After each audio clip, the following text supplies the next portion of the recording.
حضرت علی فرمانے لگے میری 5 باتیں یاد کر لو،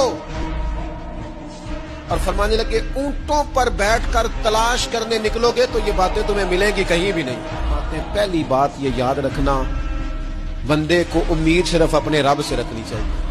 تو دوسری بات بیان کرتے فرماتے ہیں اپنے گناہوں سے ڈرا کرو، اور تیسرا مولا علی شیر خدا رضی اللہ تعالیٰ عنہ فرماتے ہیں اگر تم جاہل ہو نا، تمہیں پتہ نہیں، تو علم کے بارے میں سوال کرنے سے کبھی نہ شرمانا، پوچھ لینا، فائدہ ہوگا۔ شیر خدا چوتھی بات ارشاد فرماتے ہیں یہ علماء کے لیے، فرمایا اگر عالم کو کسی مسئلے کا علم نہ ہو تو غلط بات نہ بتائے بلکہ کہہ دے واللہ اعلم، اللہ بہتر جانتا ہے۔ پانچویں بات حضرت علی شیر خدا ارشاد فرماتے ہیں یاد رکھنا، ایمان میں صبر کی وہی حیثیت ہے جو جسم میں سر کی حیثیت ہے۔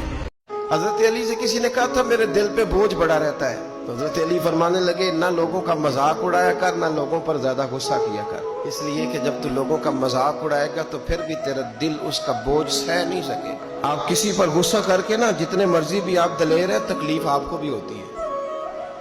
اس نے کہا دل بے چین رہتا ہے، تو یہ نسخہ میرے مولا کائنات کا شیر خدا کا یاد رکھنا، دل صحیح رہے گا۔